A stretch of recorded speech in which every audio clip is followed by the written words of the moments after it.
दिवस के अवसर पर उपस्थित हैं और एक कल से ही कवि प्राकट्य दिवस के पूर्व संध्या से ही हम लोग इससे समारोह में जुटे हुए हैं। बड़ी भाग्य की बात है कि 2 दिन से हम लोग इस सत्संग में उपस्थित हैं और कबीर साहब के विभिन्न भजनों से उपदेशक और सदगुरु के माध्यम से उनके बहुत सारी बातें को हम लोग सीखे, भजन के माध्यम से भी। और सदगुरु कबीर जिस समय प्रकट हुए उस समय और अभी जो समय चल रहा है वो लगता है कि अभी भी और शायद आने वाले भविष्य में भी हमारे सदगुरु कबीर प्रासंगिक हैं, रहेंगे। उनकी बात जो है अभी तक चल रहा है और चलता रहेगा। चाहे जो भी भाषा भाषी हो, विश्व में कहीं भी मानव जाति अगर है तो उनके साथ कबीर निश्चित रूप से उपस्थित रहेंगे, चाहे किसी भी धर्म अनुयायी भाषा भाषी हो। मेरा यह कहना है। और कबीर साहब का जो भी वचन है, आप साहित्य की दुनिया में निकलते हैं तो हजारी प्रसाद द्विवेदी ने कहा था कि कबीर साहब की जो भाषा है उसके पीछे पीछे लोग दौड़ते हैं, कबीर भाषा के पीछे नहीं दौड़ता। तो ऐसे हमारे सदगुरु कबीर वो आध्यात्मिक हो, साहित्यिक हो, सामाजिक हो, जहां हम इन्हें खोजेंगे उस जगह कबीर उपस्थित हो जाएंगे, इसमें दो मत नहीं है। तभी तो कबीर ने कहा, घट घट मेरे साइया सुनी से न को, घट घट मेरे साइया सुनी से न को। तो वैसे जो परम पिता परमेश्वर हैं उसके बिना कहीं पर भी कोई जगह खाली नहीं। तो यह कबीर साहब भली भांति हम लोगों के बीच साधारण से साधारण वाणी में प्रस्तुत कर गए।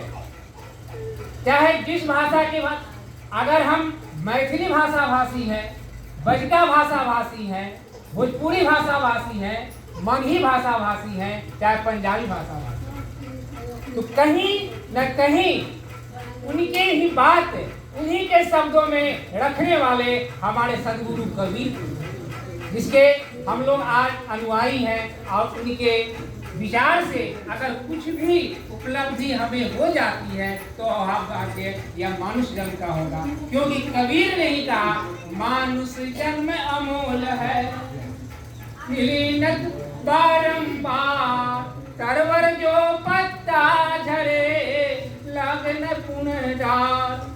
तो जिस प्रकार कि पत्ता पेड़ से अगर गिर जाता है तो पुनः वही पत्ता पेड़ पर नहीं लग सकता, इसी प्रकार मानव शरीर जो है वह बार बार नहीं मिल सकता है। तो क्यों नहीं हम इस मानव शरीर में उस परम पिता परमेश्वर के बारे में कुछ जाने और कबीर के भजनों के माध्यम से, साखी के माध्यम से, रमैनी के माध्यम से, उनकी गुरुवाणी के माध्यम से, तो निश्चित रूप से हम जो खोजना चाहेंगे वह मिल जाएंगे उनके पदों में, उनके साखियों में, उनके भजनों में। तो हमारे सदगुरु जो यहाँ है उनके अनुयायी परम पूज्य सदगुरु प्रातः स्मरणीय हुआ साहब जो हम लोगों को रास्ता दिखाए, उनके विचार से हम लोग अवगत हैं और उनको कैसे उस वहाँ तक पहुँच पाएंगे वह रास्ता दिखाने का काम हमारे सदगुरु कर रहे हैं और करते रहेंगे, जो भी यहाँ आएंगे, ऐसा मेरा मानना है।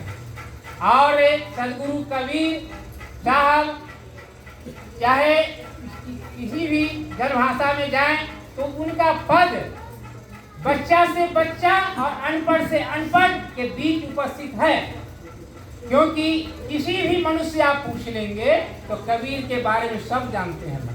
उनका एक न एक पद जरूर कह देंगे, यहाँ तक कह देंगे कि तू कहता कागज की लेखी, मैं कहता आखन की लेखी। तो यह शब्द जो है बहुत ही चरितार्थ है और यह कहने में अतिशक्ति नहीं है कि कबीर साहब क्या कहे कि तू कहता कागज की लेखी, मैं कहता आंखन की देखी।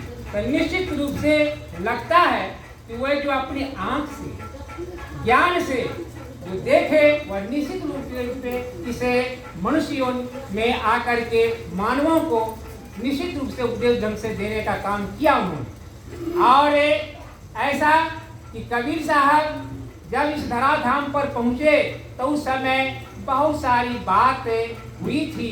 इस समय की लहर तालाब के में आए हैं और उस समय आमी नदी जो कि सूखा हुआ था है, तो आमी धारा कैसे बही वह कबीर साहब के पदों में आया है वह। और यह अपने जब सभी लोग कहते हैं कि काशी में मरने से लोग स्वर्ग में चले जाते हैं, तो कबीर साहब कहे इस जगह कि अगर काशी में ही मरने से स्वर्ग होगा और दूसरे जगह मरने से नहीं स्वर्ग होगा तो क्यों राम का हम निहोरा करेंगे? राम का निहोरा हम नहीं करेंगे। यानी भक्त जो है वो भगवान से मिलते हैं और भगवान भी भक्त से मिलते हैं। जैसे कल हमारे सदगुरु कह रहे थे कि जब भक्ति रूप जो भक्त होते हैं और गुरु का रूप अगर आंख से आंख मिल जाता है तो निश्चित रूप से दोनों प्रेम हो जाता है, वह सफल हो जाते हैं। यह यहाँ हम लोग कल सुन रहे थे यह बात, और हमको लगता है कि वास्तव में यह मनुष्य जो स्वभाव है उसमें बहुत नम्रता के साथ कि अगर हम साहब बंदगी करते हैं तो झुक करके करते हैं, उसके चरणों में स्पर्श करके करते हैं। और यह पद्धति जो है मुझे बहुत अच्छा लगता है और लगना भी चाहिए, क्योंकि हृदय से गुरुदेव वहाँ आशीर्वाद देते हैं अपने शिष्यों को।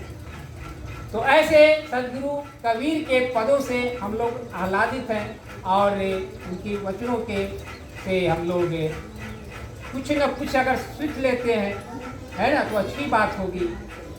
तो मैं इतना ही कह करके अपनी वाणी को विराम देना चाह रहा हूँ।